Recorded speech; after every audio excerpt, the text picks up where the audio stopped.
Hi, everybody. Thank you so much for tuning in. Today, we have the pleasure of the lovely Miss Ines Gafsi from Female Entrepreneurs Worldwide. Welcome. Thanks. Thank you so much for being a part of the show. Thanks for having me. Yeah, so today we're just going to sit back, have a girls' chat, and find out who Miss Gafsi is, what she's doing in Hong Kong, as we all want to know, and what is few. So stay tuned. So, Miss Gafsi, tell us a little bit about who you are and why you chose to plant yourself here in Hong Kong, as most of us expats ask each other on a daily basis. Yeah, well, I arrived in Hong Kong about almost 7 years ago now. Oh, wow. Initially, to be honest, it was more like adventure. I wanted to discover a new market. I wanted to see what was happening in Asia. And I found that Hong Kong being kind of a hub, a strategic location to start my adventure. Sure. You mentioned a new adventure and a new market. Was there a market that you're currently working at previously? I'm originally from France, so I was in France and then I moved to London for 2 years. Sure. And from London, I arrived in Hong Kong. Oh, wow. So you've been around. And what are some of the challenges that you faced, being here in Hong Kong so far, or at least at the prime of your coming in? Well, I guess it's the same challenge most people will have when you arrive in a new country, right? Sure. You have to adapt to the local people, local way of living. I remember as a French person struggling not to have all the good French food we have back home. No, in general, I would say Hong Kong is a very welcoming place. Yeah. So you quickly meet the right people, Sure. make close friends really quickly as well. So yeah, everything makes you feel comfortable. Yeah. And I found my first job really quickly as well, maybe after 3 months, mostly networking. Which was in what industry, if I may ask? Initially, so I'm a digital marketer. Okay. So I was actually working for a different fashion and then later hospitality groups. Sure. Great. So you basically came to Hong Kong straight out of college, or?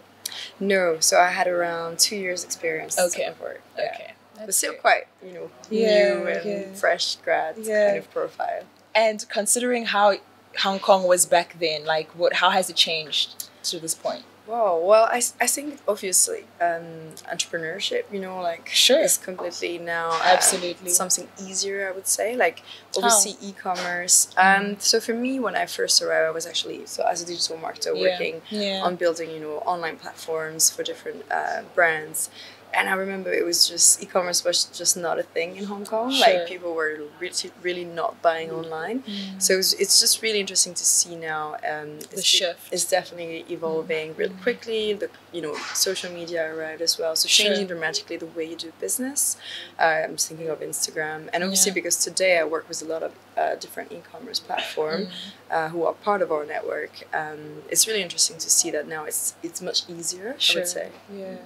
So you just mentioned today you're working with a lot of e-commerce platforms. What are you doing today? Yeah. So I'm the co-founder of FEW, which stands for Female Entrepreneurs Worldwide. Sure. We're a female founder platform.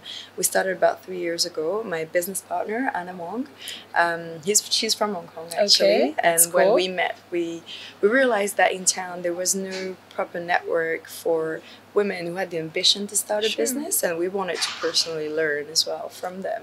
How did you guys meet? What was the union we all met about? at an event, actually a TEDx event. Oh, so I was interesting. involved in some of the TEDx communities here in town, which was a great, way to meet a lot of creative people, innovators, entrepreneurs.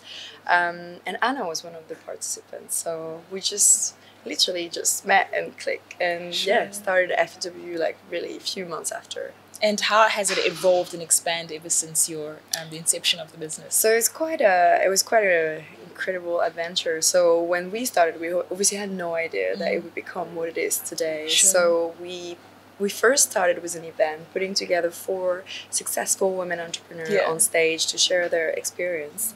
And 300 people turn up. Wow. So this was from the first event. Exactly. That's crazy. So straight away we were like, all right, we're not the only ones wondering what female entrepreneurs are working on and how to become, a successful entrepreneur. Sure. So that's why we kept on, growing. It was a lot of first offline activities. Absolutely. And then we shift slowly to more online. And and today we're like a marketplace basically. So we help our members to gain visibility for their business through different content. But we also still have a very active offline community because we find it's very important to create collaboration offline. Like face to face is still obviously a major way to do business here. Okay. And are there some events that you guys host annually? And yes. What are the purpose of these events? I would say we have around over 40 signature events per year, and this number is increasing because we have more and more requests. And we also try to make the community. There's a lot of sharing, so basically we will gather our community to one of our members' events. The idea is really to really provide a lot of tools and resources, but also create a lot of collaboration within the network.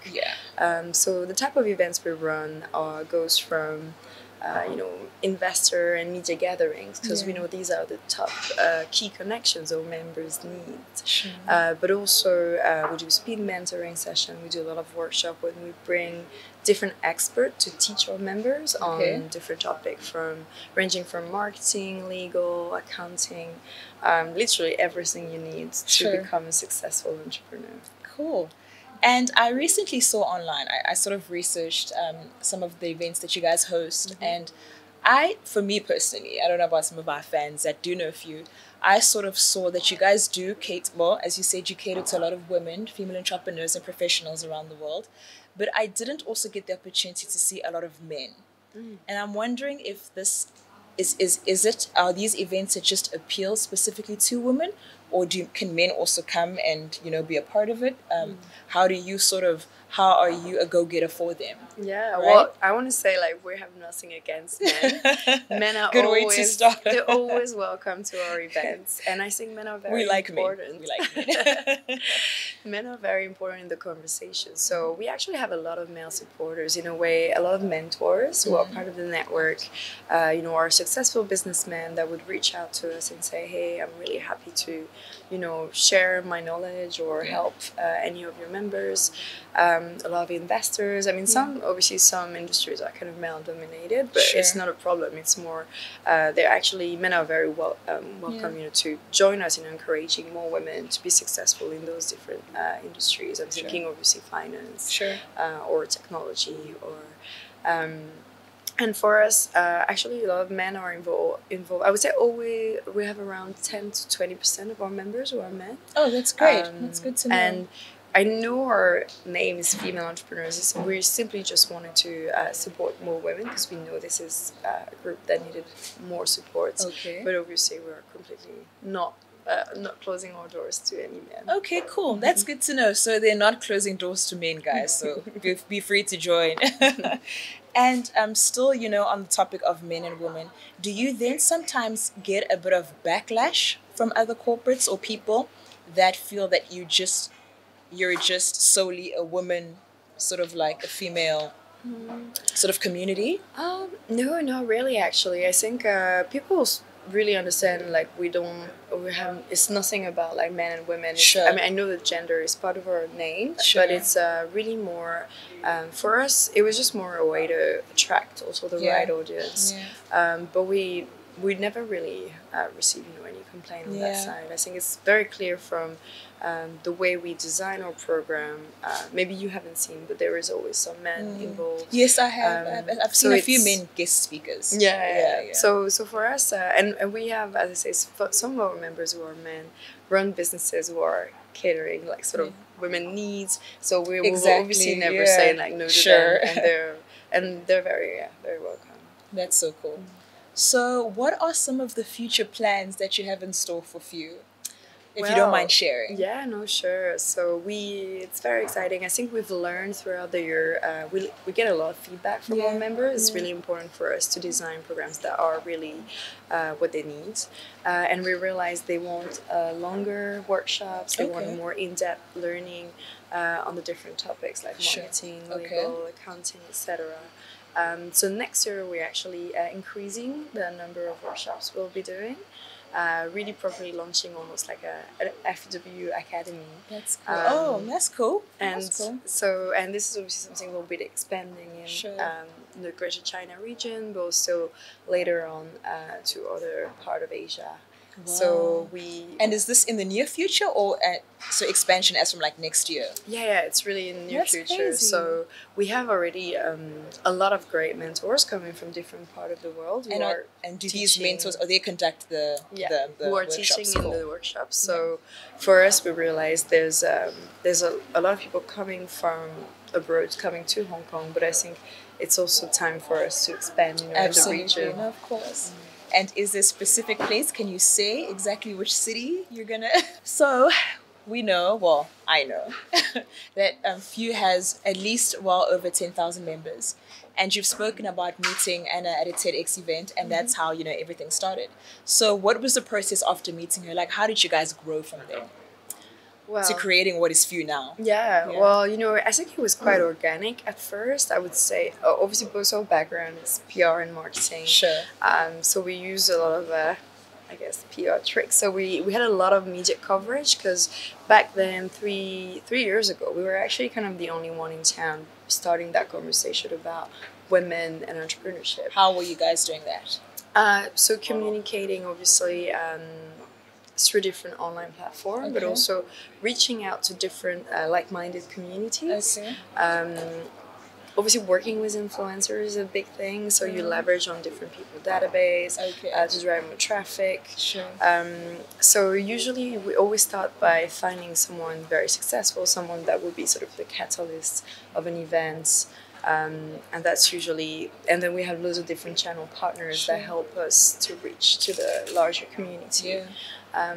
And then how was it easy for you, just bearing in mind that you guys were basically a startup at that point, and you're trying to grow this business?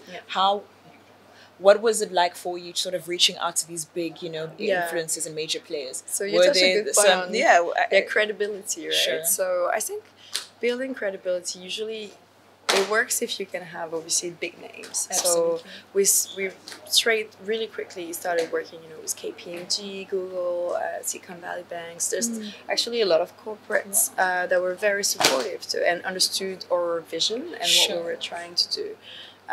That's pretty interesting. I was expecting you to tell me we faced a couple of backlashes, but it's good to know that you had a lot of I think corporations behind you. Absolutely. I think people really, it was kind of a new concept in town, so people were actually very interested as well to learn more on how they could participate and join the movement, if I may say.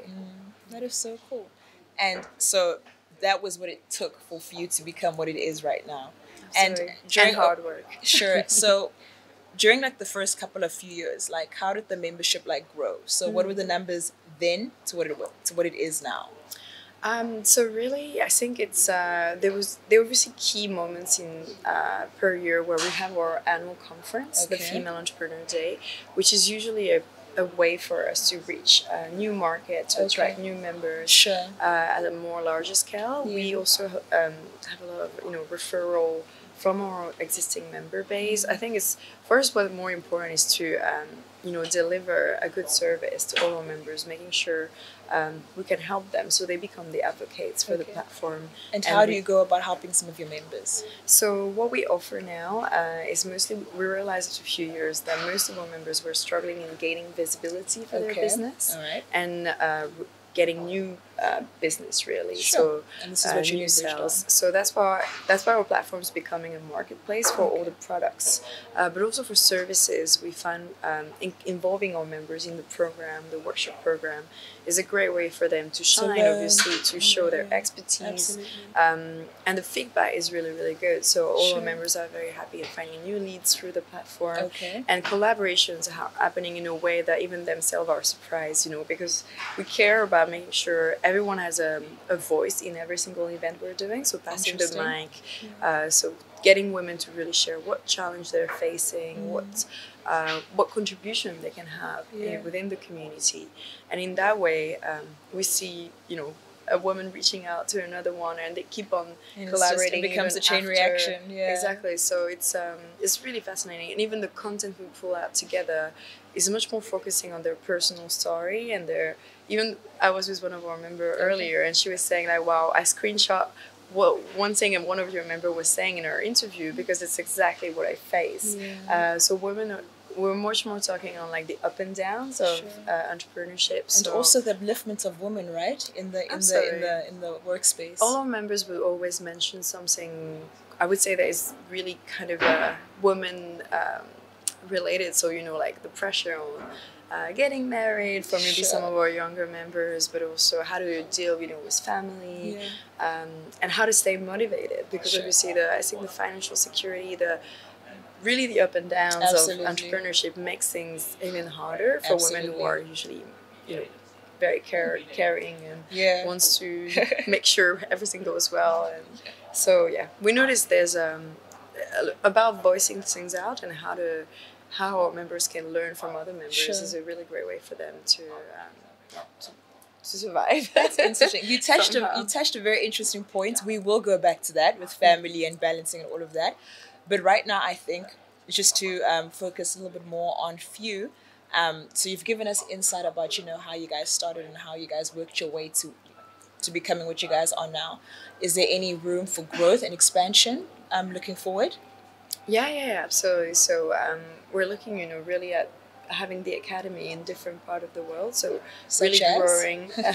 So for us, we're looking obviously at Singapore. We have Greater China already, so we have activities already in Shanghai, Shenzhen. We've been growing our community there for the past year. And a very dynamic community, I would say, in China. And we're slowly... And this is Shanghai, yeah? Yeah. Cool. And we're slowly becoming this cross-border platform where a lot of our members in Shanghai wants to expand into Hong Kong market and really sort of starting their global expansion. And our members obviously in Hong Kong are looking into scaling in China. So we've done some partnership with online platforms that act as like marketplace where our members can start selling their products in China. We also provide different services on company opening and everything they need to know on how to run their business in China. So we can offer that support to them. Sure, that's interesting. You also recently mentioned that you're looking to expand into Singapore. What will that sort of expansion do for you in the business? Singapore you mentioned with Shanghai, you noticed that a lot of your members, they're looking to scale into Hong Kong. So how would it work for We've identified Singapore as one of the other really hot entrepreneur communities. A lot of actually people reach out to us from Singapore saying when are you going to be in Singapore?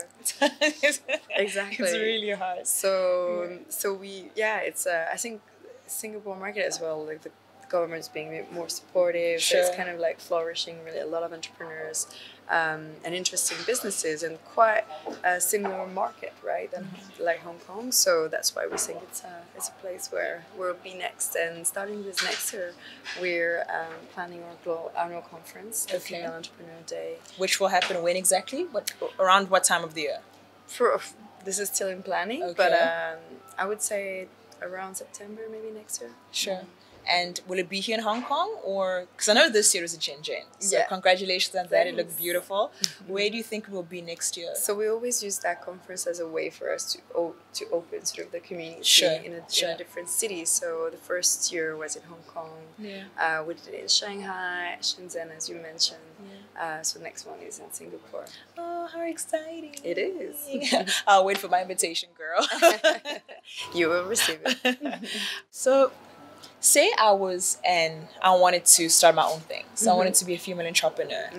And I sort of needed some guideline. I needed help as to how to start, who are the right people to get in contact with, who are the right people to help me along the way. Like, how do I go about doing that? Sure. Well, I'll just give you an example of one of our members. She was a former lawyer in New York City. So when she arrived in Hong Kong, she actually had zero connections. She straight away came to us because she no longer wanted to be a lawyer and wanted to start her own business. So was she local? She's from New York. She's an American. But it was really interesting for her. Like we started guiding her on the tactics what works in Hong Kong in terms of getting visibility for your business. So within our team we have a CNN journalist who actually joined us. It's a funny story, but she joined us after the election of Donald Trump because she wanted to do something for women. Oh my gosh, that is crazy. So it's really interesting. So I would say a lot of people like this joining us because Sure. they feel like they could have, they could support. They could do you know? more when it They comes could to do women. more. in the movie. So basically, yeah, we put her in contact with key journalists and key publications we work with. Okay. So to give her this the visibility at the beginning, but also she was looking for collaboration. So she's now launching. She launched basically an on-demand beauty platform. Okay. But she was looking, for technical support. So we have partnership as well. I'm not sure if you know, but it's very expensive to find developers, programmers. So we actually work with a company who has a lot of programmers and developers in the Sure. Philippines. So we put her in touch with them. We have a lot of professionals, I would say, that are reliable, are more entrepreneur friendly. So we obviously put our members in touch with all those people, just saving them the time, to not make the typical mistakes. And obviously later on, we involve her in all the different events we're running. So giving her an And throughout this whole opportunity to process, speak. was it you guiding her? Yeah. So she came to you. So this is an ex-lawyer from New York. She comes Yeah. to you with an idea of doing something totally new and different. Absolutely. And you are the ones that are holding her hand and seeing her through. Yeah, absolutely. So we have people who have already their idea, very built their business. Everything's ready, and they just want to launch. So they come to us, and So she came to you with the business plan. So Yeah. she had this plan, and she Exactly. needed you to help her execute it. Exactly for the more for the PR and marketing Okay. side. But obviously we Understood. can all along the way. She just reached out to us. Okay, I'm struggling finding an accountant. I'm struggling finding Okay. this. So because we build an ecosystem, we're able to really recommend great people that she can work with. But obviously the point is that she's growing with us, and on the different steps she's taking, she's creating collaborations with other members that with whom she can leverage on also. And we gave her opportunity to speak at different conferences because we are today in town. There's so many conferences always reaching out to us saying like, we want women on our panels. And we're like, we have great women. So that's what we do. So it's kind of for women who come to us with a proper business plan, this is the way we usually help. But some women also are just in the ideation stage. And usually they ask us, can we do like focus group with some of our members, from some of your members? It's a great way for them, to validate their idea. And so there's many ways where basically we bring together the right members. Thanks to we have a very segmented database, so we also point the right people together, putting the pieces of the puzzle together.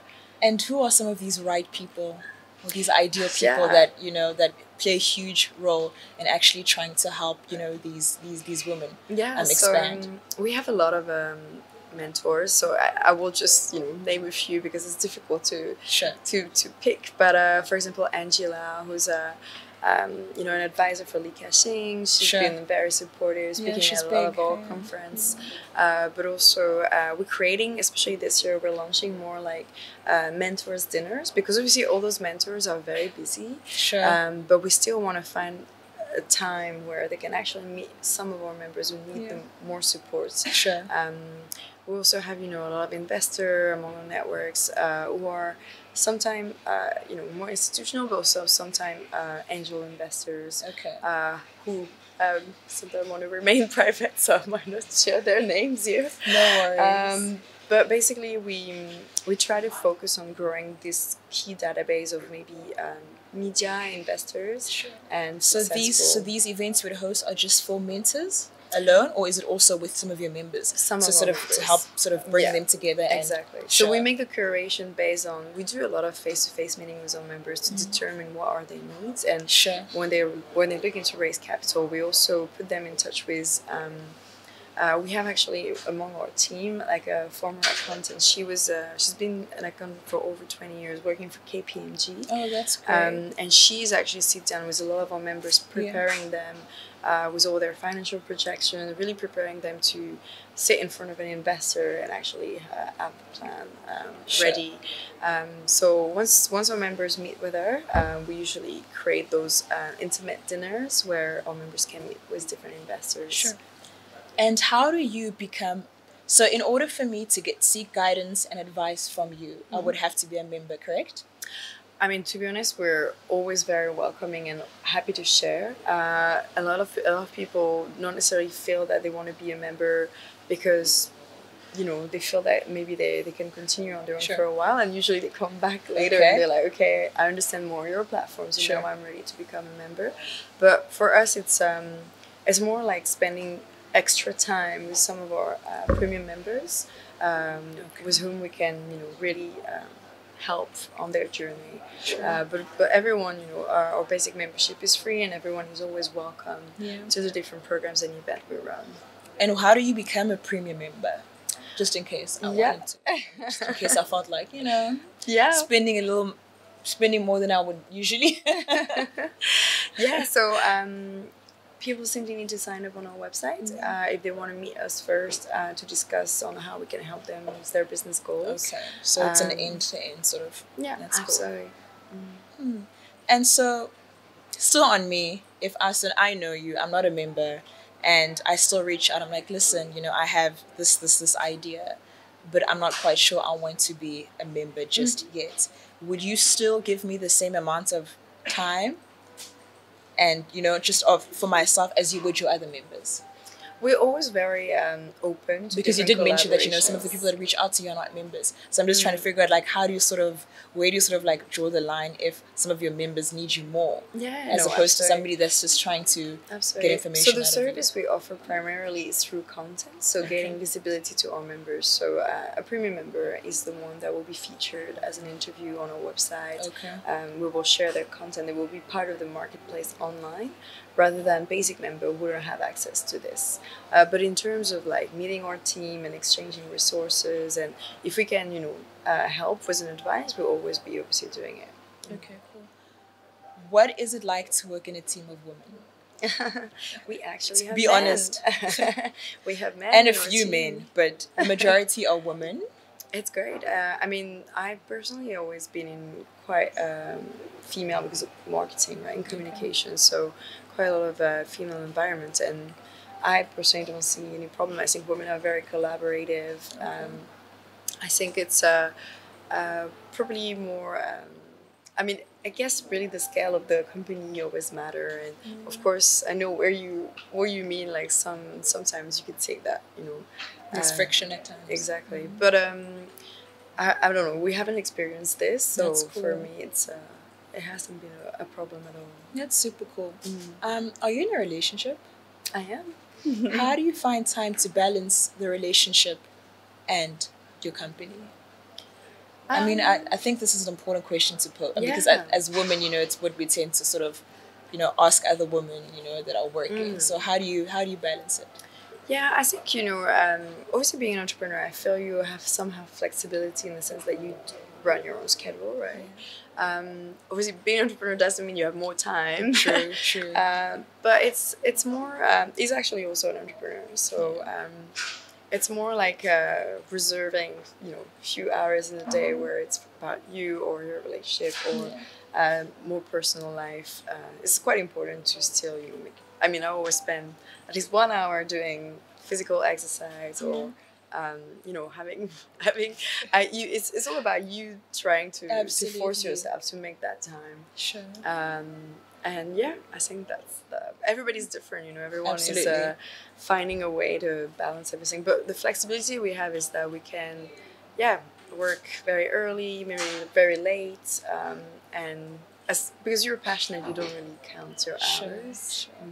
What is one important advice that you would share with a wife and a mom during a sit-down coffee? And she came to and she's like, listen, like, it's hard, but I'm trying. What is one thing you would tell her to sort of uplift her? We do have a lot of moms, and usually young moms. I found it really interesting that women that usually start a business right when they start having a family as well. What? It's kind of no, honey. My sleep is important to me. That's when I quit.